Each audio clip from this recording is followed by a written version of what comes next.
I've like from like the people that I know like a lot of my guy friends, like they always like depend on the woman to protect themselves. Like, you know, like are you on the pill? And I feel like it's not fair that we both should be, you know, protecting ourselves. Like if I'm on the pill, you can use a condom. Like this is a teamwork thing. It's not just all on me. So if something does happen, or if I decide not to take my pills anymore, then you end up blaming me. When it's in my mind, it's a teamwork. You know. So if I do decide to get off my pills, you should still have on a condom. And or you know, I think it should just go both ways. And that's a shared responsibility, and that's something that you can negotiate prior to having sex. Hey, how do you feel about, because one of my limits is, I think we should both be responsible. And I think we spoke already in the past about who pays for the birth control. I know some birth control pills are quite pricey. There's some new legislation on the horizon that's supposed to cover it. Did you hear about that? Coming in about a year. Oh yeah, pretty exciting stuff. Yeah, keep your fingers crossed. There's a lot of women's health stuff coming out. But as of right now, things are pretty expensive. In health services, we charge $13.49 for a pack of birth control pills. I know that's pretty good, but who's going to pay that? Should that be a shared responsibility? Or what if your method of birth control is condoms and you're a female? Should that be a shared responsibility? Should you help share the cost with your partner? Something to think about. I don't have an answer for you. That's something that you and your partner need to decide. But you bring up a very good point, because I'm sure that comes up a lot. And what if you do? What if you are on the pill, like you said, and you decide to go off, and then then what happens? Do you want to have a plan? Yeah. It's a very real point and a very real situation that a lot of people find themselves in, that you're then dependent solely on one partner for, the birth control measures. Or what if you even just don't respond well to hormonal medications, or you just don't desire to continue to put hormonal medicine in your body? Then you're sort of on the hook for saying, oh, you've shifted the way that this birth control, had been occurring.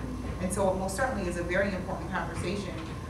One that, again, in another workshop, some of the young women actually said to me that they didn't even necessarily tell their partner if they were on hormonal birth control, because then they know that their partners, but this was where folks were in male-female relationships, they knew that their partners were less likely to use condoms, or were going to be more resistant to use condoms if they knew that their girlfriends were on birth control.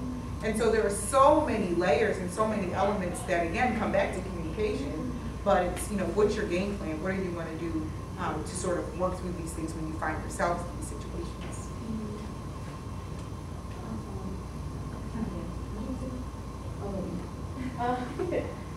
With the birth control pill, that's kind of like because like I know you're not supposed to start taking pills when you have a sexual partner and then just stop it, because it kind of messes with your body a little bit. You stop for a long time and then go back on it. Because I know when I stopped mine, and I get real sick trying to get back on it again. I think that should be the girl's responsibility, honestly, because I don't think you're really gonna just get on pills just to have a sexual partner. That's like a month. You still have like 2 months of how to go. You're not just gonna stop it like just because you don't have a partner anymore. You take it all year long, so it still can be effective in your body. So when you do get on a partner, it's gonna work right away instead of you need. Yeah, and it depends on the individual. If you want to stay on birth control or not, there's a lot of good reasons to be on birth control without even having sex.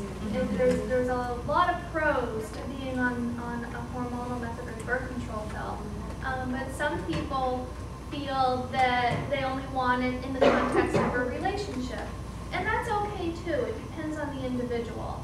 But it certainly is acceptable, and it's not uncommon to stay on the pill and not be in a relationship, because there's many reasons why people are on the birth control pill, and many of them are not even for being in a sexual relationship. So good point. What were you going to say?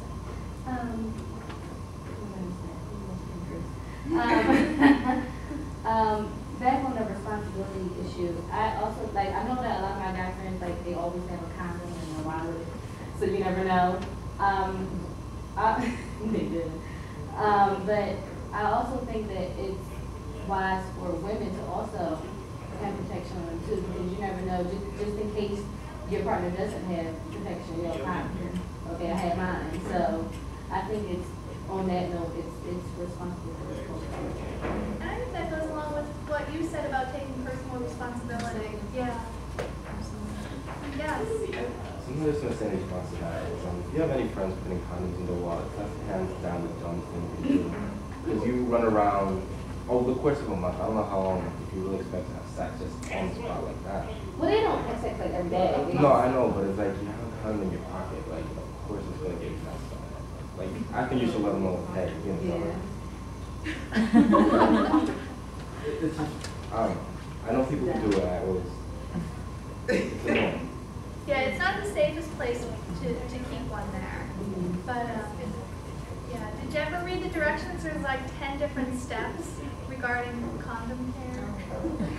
You're going to get that in your present tonight. Yeah. Yay! And especially being on a college campus, I don't know how you do with distributions of condoms and different things here, but I'm sure, you know, you have plenty of access to them. Oh, so. they're free in Yeah, health I assumed as services. much. We have male condoms for free, we have female condoms for free, and we have oral barriers for free. So the male condoms that we have are latex. The oral barriers are latex. The female condoms are non-latex. Okay? They're made out of polyurethane. But they're free as soon as you walk in my office on the left-hand side. And there's information brochures. And we're not the condom police. We don't, you know, monitor and say how many are you taking and you need to sign in. We have all kinds of literature here, or you can ask us. Okay? Yes. I have a question. A lot of my guy friends say that the condoms in the nurse's office or like the school, like type of everything, they're cheap. A lot of them use like the magnums or like the frozen ones. Yeah, so, And they said it was too great or it was too small. It's not one size fits all. It's just like you're not the size you can use it. we have 2 different brands in there. And I think it's important if someone doesn't feel that they like the fit of one, or they feel it's too small, or it doesn't feel right, I wouldn't give up on all condoms and try a different brand. We can only carry so many because my budget's only so big, that's all. And I have many other places where my budget has to be stretched out to also. But we carry 2 different types of male condoms. We carry female condoms, which are a little bit more pricey, and oral barriers. But if you don't like those, I would suggest try a different brand. Yeah. Good. Anybody else? So I'll leave you with this, you know, and we won't read them, but there were 4 little sentences at the bottom of the front of your page. But I'll just read the first one. Stress thinking about the conversation is probably actually worse, is probably, is worse than the actual conversation. So stress even thinking about it and preparing it is even worse than the conversation. So give the conversation a shot, right? See how it goes. Yeah, practice.